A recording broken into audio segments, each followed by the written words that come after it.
Hey everyone, and welcome back to The Music Made Me. Thank you so much for joining us once again. We truly do appreciate it.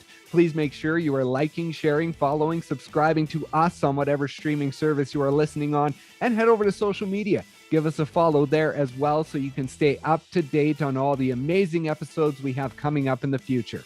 Today, we are sitting down with MacKenzie Porter. She has had an amazing last couple of years that all began in 2018 with the release of her single, About You. Since that time, she has signed with Big Loud in Nashville. She has released 3 consecutive #1 hits in Canada, the first woman to do so since Shania Twain. We talked about all of that, plus some of her early musical experiences with the family band, her acting, and what it was like to see her brother, Kalan, win Canadian Idol. So please enjoy our conversation with MacKenzie Porter. So you're going on tour?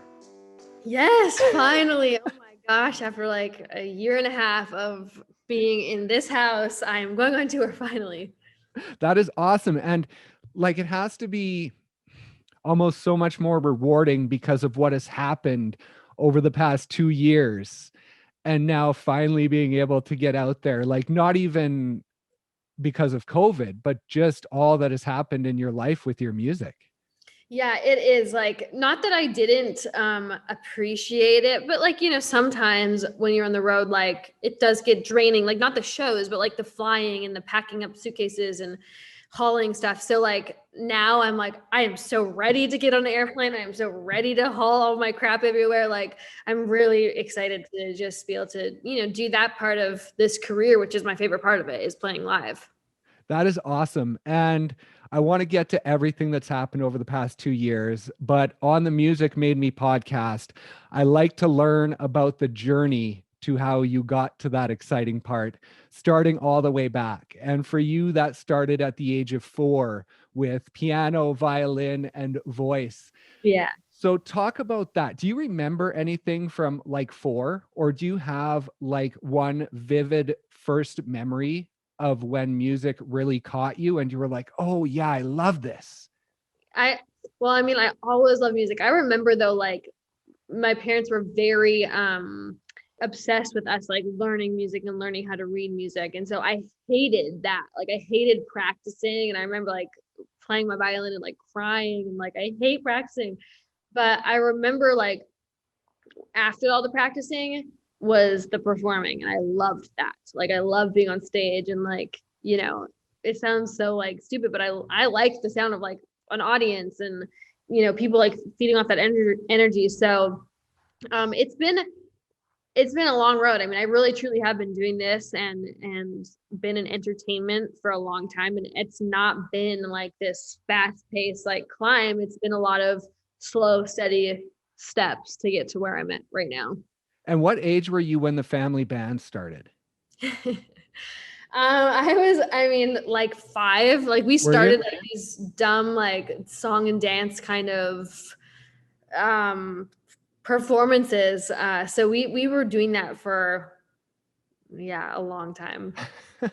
And what do you remember of that? Was that your first experience with that live performance and realizing that is what you really enjoyed? Yeah, but like it was like we were playing like old folks homes and like like community events. Like it was like, but I still like got a kick out of like being up on stage and like performing. Like I even liked it in those settings. So I just remember like the feeling afterwards of being like, I don't know, like that was so fun. Like that just, you're kind of nervous and like excited at the same time. It's like that adrenaline kick. I love that. And you played Annie, I believe, and it was either a school play or a community play. Was that your first time sort of on the acting and singing side and realizing that maybe acting was something you enjoyed as well? Well, so Annie, I think Anna Green Gables, I did do Annie too, but Anna Green Gables I did first, I Oh, think. okay. And that was like my first like lead in a musical, to do the whole show. And I loved it. And I was in musical theater classes like at the like the music college we all went to when I was, growing up. But yeah, it was that probably made me love acting. And I really wanted to get into film and TV because, like, you know, I loved like Lizzie McGuire and like That's So Raven, like the Disney Channel shows. I'm like, I want to do that. Like the Olsen twins, you know, that kind of era. Right. And in 2004, when Kalan won Canadian Idol, what was that like for you? Did that bring up any feelings of you in maybe realizing that, hey, music can be a career? Or was that sort of his thing and you weren't really paying attention to it at that age? Oh, no. I was very paying attention to it. I think it did, like, it made it more, I mean, you know, like we grew up in such a small little area that like we didn't know anybody who was like in music or had a job in music or like, you know, I didn't know what like a publisher was or even a record label or any of those. I didn't know those were even jobs. Let alone like an artist. Like that was for like famous people that lived in LA. Like I didn't know it was achievable until he kind of started doing it. And I'm like, man, if he can do it, I can do it. And that was like the first time where it was like, wait, this could like actually be what I do.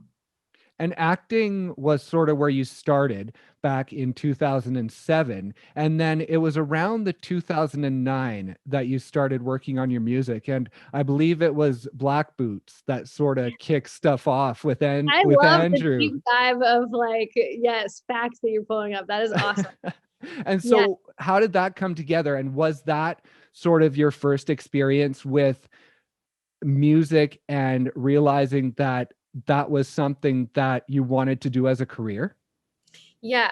So basically, what happened was like after I graduated high school, I started college, and my agent, who I'm still with today, my acting agent, was like, hey, if you want to do this, like you need to move to Vancouver and you can live with me. He had like a basement suite and we're going to like get you on TV.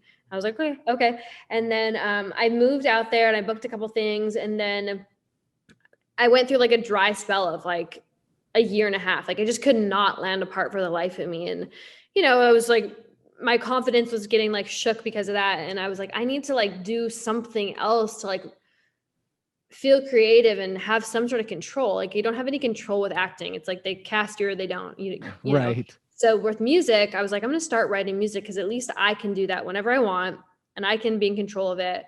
And I went to a music production school to learn how to like record. And I just started writing songs in my agent's house, like in the basement with GarageBand, and then moved to Pro Tools and like tried to start writing. And at the time, my roommate was dating this guy who was also a musician. And I was like, we should start a band. And we started like jamming, and that was the Black Boots. And, you know, that we're still friends. He was actually in Nashville just a couple weeks ago when we hung out, but it didn't work out. I realized like I do like a lot of creative control. So I was like, I need to do this as like a solo artist. And I'm really glad I took that path. Yeah, and it really kicked off pretty quick because it was sort of in 2010 that you went solo, and then 2011 you won the Nashville North Star competition and opened for Kenny Chesney at the Calgary Stampede, and then later that year you played the Ottawa Capital Hoedown, which included like Rascal Flatts, Carrie Underwood, Miranda Lambert. So during that whole year in 2011, how reaffirming was that in that was a path that you could take, that was an option for you? Very reaffirming.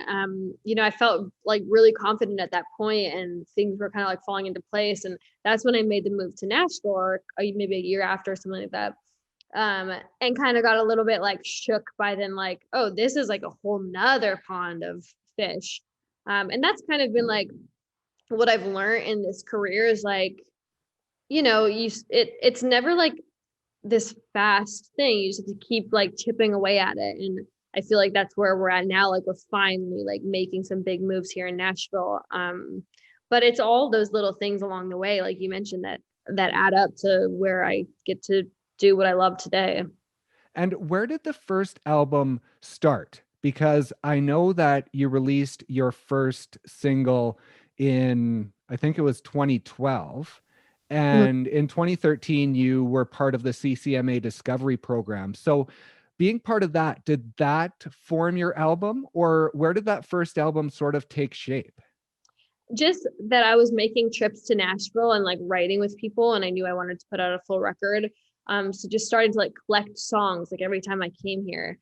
And my team at the time put out my first single, which was called I Wish I'd Known. And I don't know, it just kind of like, I knew that was the goal. I know the goal was to put out a record, and I'm going to start writing for it and collecting those songs. And we started cutting them with different producers, and it was messy. Like, I had one producer for one song, another producer for another song, and it was all over the place. Like, now we're so honed in, and I have one producer who does all my stuff and one team, and it's just a whole nother thing kind of now.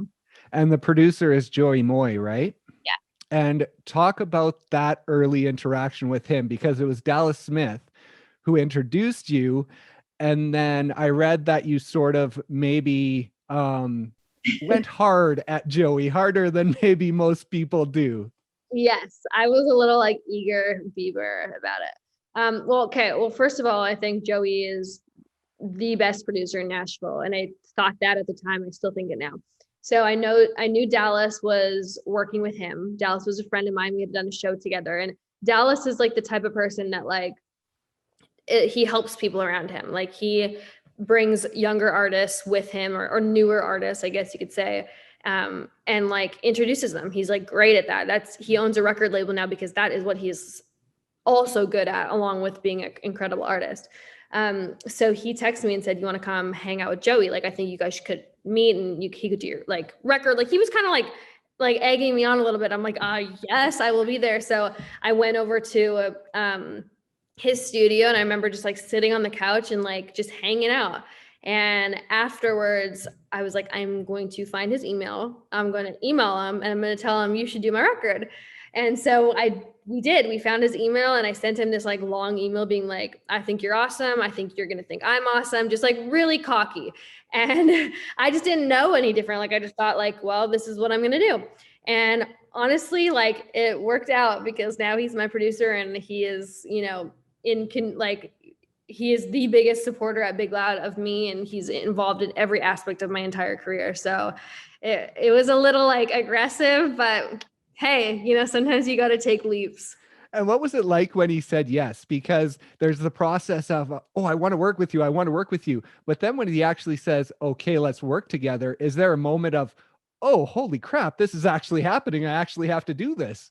Well, so I fast tracked that story a little bit. Like, so after that email, he was like, whoa, slow down, come meet, like, why don't you come meet Seth England, who is like, the CEO now of Big Loud, and like my manager. And why don't you come meet Craig Wiseman, who is another owner of the company, and come meet all these different people at the company. So this went on for like months. So It was a very slow, like, I didn't know if they were going to offer me a deal, but they kept like inviting me places, and kept like, I was involved in everything, but there was no like conversation. And then finally they came up to a show, and I remember after the show, Joey like pulled me aside or texted me or something. He's like, hey, we're going to offer you a record deal.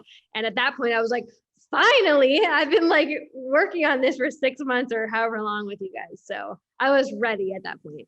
And you signed with them in 2018, right? No, I think it was 2017, maybe. I can't remember. It? Okay. Yeah. But I put my first song out in 2018. So I kind of like developed for a while. Right. And so how was the timing of that? Because I know sort of during 2016, 2017, you were filming Travelers, and that was sort of the focus, it seemed.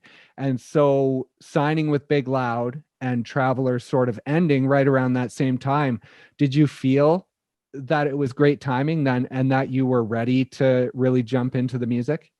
Yeah, it was good timing. And I mean, I wanted it to go faster, I'm not going to lie, but I trust them, and I still really trust them, and like that they know what they're doing, and they've broke a lot of careers.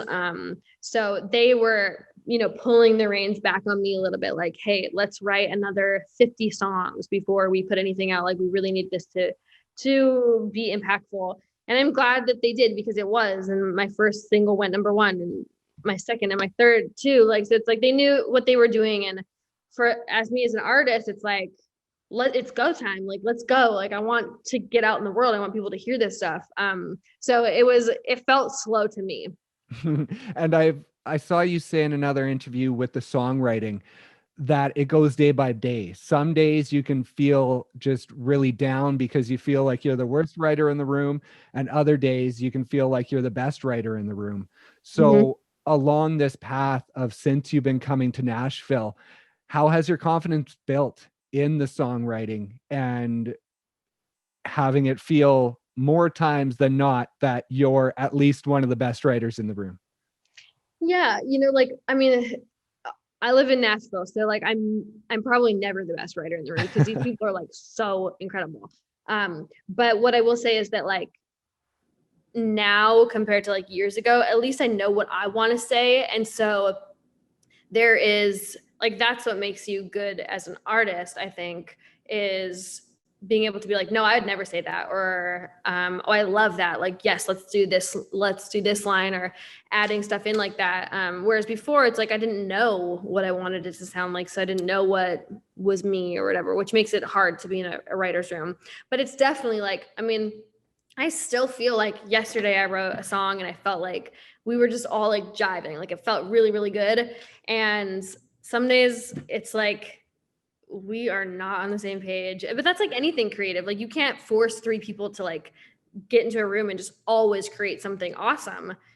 Sometimes it just doesn't work like that. So that's kind of what the writing process is like. Right. And how important was that team around you when you started to sort of kick things into gear in 2018? If you wouldn't have had Dallas reach out to Joey and created that team around you, would it have looked a lot different for you, do you think? Oh, 100%. Everything would look different. I mean, there's only so much that you can do as like an independent artist. And you really do need professionals. I mean, like I am good at my job and they're amazing at their jobs and their different jobs. And like, you need every aspect, like the A&R team to like help pick the songs. You need obviously the producer, you need PR. Like, it's just like, it all works together to like build something big. And every single person on my team I need. And throughout 2019 and 2020, as your songs went number one, two, three, what is that experience like? And does it change with each one, or is it still the same feeling as they each go number one? Well, the first one was like very, very cool because obviously I had never done that before and I didn't know how people were going to respond because I had been, taking a little bit of time off doing the acting. And then number two felt really cool. And then number three was like, well, gosh, now I freaking need to get number three because this is like, we're trying to break a record. And four did not. Four went like, my fourth single went 5 or something like that. Went like 5, yeah. Okay, yeah. But I knew that, I love that you know that more than I do. But, I knew that was going to happen at one point, and like, I was okay with that because, do I want my next one to go number one? Yes, I do. But if it doesn't, then we're just going to keep doing what we're doing and like building. Yeah. Is that a dangerous game that you can play with yourself in having your expectations so high that you get down if your song doesn't go number one? I think so. Like, but the one thing I will say is because I have been like in this industry and like acted a long time and, like the amount of auditions I've almost got that I didn't get, sorry. I feel like I'm pretty good at like bouncing back and being like, okay, well, let me keep working really hard and prove them wrong next time. So does it affect me? Yeah, I'll have like a sad day. And then the next day I'm like ready to go again and like find that fire of like, no, I'm gonna show them next time. And have you gotten tired yet of doing everything that Shania Twain did? Is that kind of getting old for you, or? It's just like, honestly, it's like embarrassing because it's like, I am nowhere near Shania. And like people keep saying like our names together. I'm like, no, stop it. She is like a queen. So I'm always just like, this is so silly, but it's pretty cool. The next thing I'm waiting for is you to announce your Vegas residency. That's the next thing that's going to come, right? You know what I need to announce next is like that I met Shania and I worshipped her. That's what I need to meet her.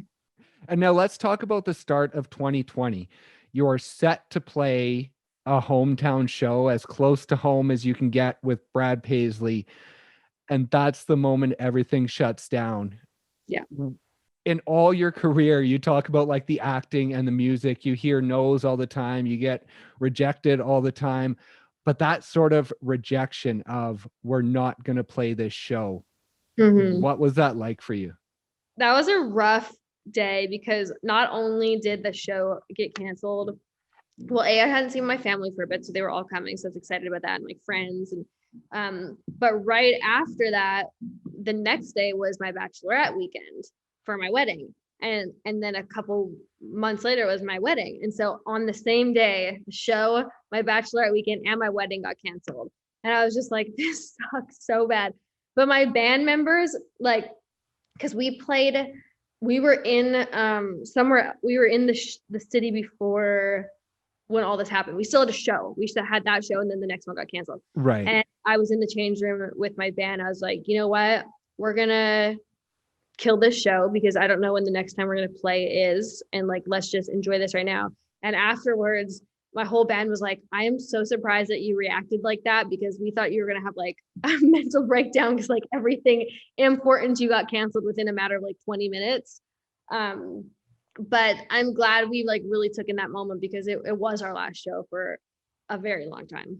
Yeah, exactly. And then going through 2020, of course, you had the mini wedding that you had. So that was exciting. But in November and releasing your album, what did that mean to you, especially with the year that you had gone through, and just being able to release that and add some excitement to the road ahead? Yeah. It honestly, it was like a nice, like, almost, this sounds weird, but like a chapter ending for me, because we had been working on that record, and those songs, some of them were like 2 years old. So it was more just like this like tying up of a project of like, hey, this was the last 2 years of my life, and we're about to drop another record. Like, I have another record coming up this summer, or an EP, I guess. And so I wanted to like close that chapter of that music, because I felt like I was in a different place. Like, I really feel like this next record is different. And Joey too, like we were talking about it yesterday or the day before. It feels different, and it feels like we're really excited about it. So I was ready to like be like, hey, this is done now, and we're on to something new. And is that a cool way to do it now, rather than putting out an album and waiting, a year and a half, 2 years to put out another one, but releasing singles and having that excitement all the way along, and then being able to sort of relive it as you package it into one thing? Yeah, like I think that people consume music so differently now, and like, they wear out a song for a week and then they're on to the next song.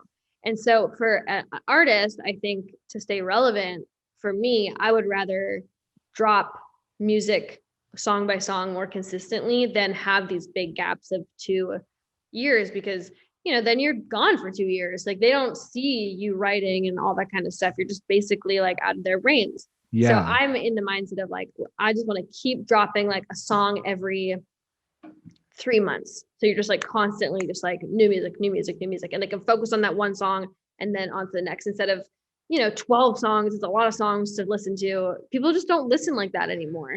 Yeah. And you talked about getting married. Now, Jake, you first met back in 2012 when you guys wrote together, right? Mm-hmm.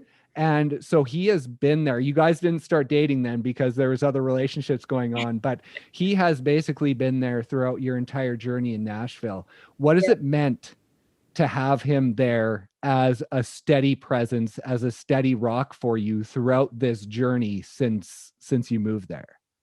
I mean, it's like everything. Like, he truly is like my best friend, and he's so good at like, I can get really caught up in like work, and he's so good at like grounding me. Like, the other day I was saying something like, well, I just want to be further along, and he is really good. Like, he recorded me saying like a voice memo of me saying like, if I could just get like 100,000 followers on Instagram, and if I could get one song, I'll be happy. And he's like, I'm going to record you. So it's like 4 years old. He has this voice memo of me saying that. And he's like, I need you to listen to this, because that girl would have been really happy with what you've accomplished. But you kind of get caught up and you want to keep accomplishing. And like, sometimes it's good to look back and be like, whoa, I really have like come a long ways. And Jake is so good at like, because he's been there through it all too. He's so good at like reminding me of that. Like, hey, like, you're crushing it, and be happy where you are, because everybody always wants more, you know? Yeah. And so I'm really trying to like live now, and he's really good at that.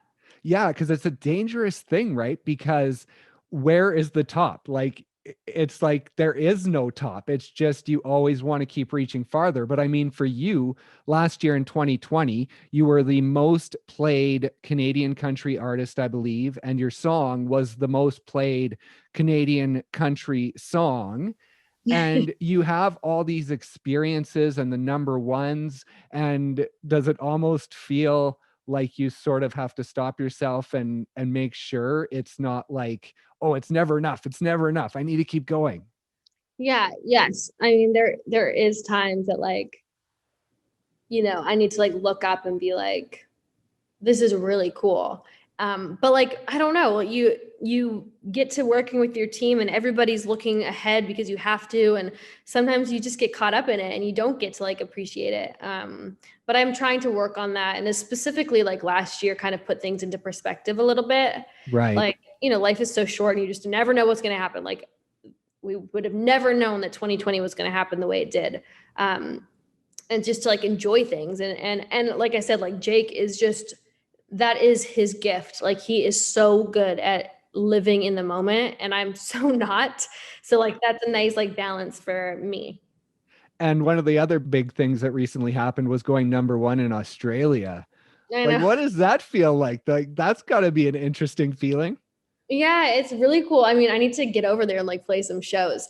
I'm actually on the tour with Jordan Davis, Seaforth. Those guys are both from Sydney, or I guess they're from Seaforth, I think is the place that they're from. Yeah. But they were texting me being like, that's so cool, but I need to go over and like play a show now because I think people would know the song. Yeah. Do you think that'll help you get over there one day? Oh, 100%. We're like planning it. It's just Oh, the same nice. thing like as Canada. It's like, when does it open and when can people play shows again, you know? And earlier this year as well, you had the song with Dustin Lynch. And that was a cool experience because it wasn't just you weren't just picked to play the song. You kind of had to give them your demo, and then they picked out of a group of recordings, and they didn't even know who they were listening to, right? They just sort of put everything into the computer and then listen back and pick someone. What did it mean to be able to be on that song and be chosen for that? I mean, everything. Like, I think that song is going to change a lot of things in my life because it's just blowing up right now, really. And it's really cool to be on it. But like, we got the opportunity. I knew I was going to like audition kind of for it. And so Joey and I went into the studio and cut the vocals. And then I didn't hear anything for a while. And I didn't know, like, I don't know. I didn't know Dustin. I didn't know what his process was or if he had already picked somebody. But then one day he followed me on Instagram, and I was like, what does that mean? And so I texted like a screenshot to like my whole team, and I was like, what does this mean? Is this good? And my manager's like, I think it's good, but like, calm down. It doesn't really mean anything. Like, let me check in. And then a couple of days later, Dustin called me and he's like, hey, I would love it if you were on the song with me. And everything's kind of just like changed since then. That is awesome. And you did the video with him, but as far as recording goes, are you just recording, in your own studio and sending him the tracks? Like, I think people imagine you're in the same studio recording the song, but is that the way it goes or not? So once I got the part, I guess, and once he picked me, there was a few tweaks that he like wanted to make on the vocal that I laid down, like just like different ad libs or whatever. And so Right. we actually all met in Joey's studio. So me, Joey, Dustin, and then Dustin's producer, sorry. Oh, okay. And I sang for them there, and he was so cute. Like, he showed up like wearing my merch, like a sweatshirt with a face on it. And it was just like a nice icebreaker for us because I had never met him in person. And I was kind of like nervous because, everyone's in the studio listening to me sing these new parts that like I had never heard, that he was just like, hey, try this crazy run. I'd be like, okay. So, but it was really, really fun. And I think, got like a sick vocal that day.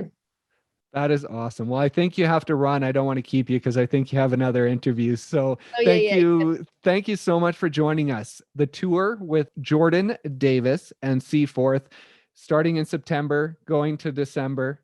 Good luck with that. And good luck. When can we expect a new album? You said summer. Do we I think have, late summer, early fall-ish. have you started recording it? Yeah. Awesome. We will look forward to that. Thank you so much for joining us. And we'll look forward to maybe talking to you again once that new music is out. Yes, I would love that. Thank you so much. Yeah, thank you. Have a great day. You too. See ya. Okay, bye. Thank you guys once again so much for listening. We truly appreciate the support, and thank you to MacKenzie for stopping by and sharing her story. Be sure to check out her album, Drinkin' Songs, The Collection, and keep an eye out for new music coming late this summer or early fall. Please also make sure you are liking, sharing, following, subscribing to us on whatever streaming service you're listening on, and head over to social media. Give us a follow there as well so you can stay up to date on all the exciting episodes we have coming up in the future. Thanks once again for listening, and we'll see you next time on The Music Made Me.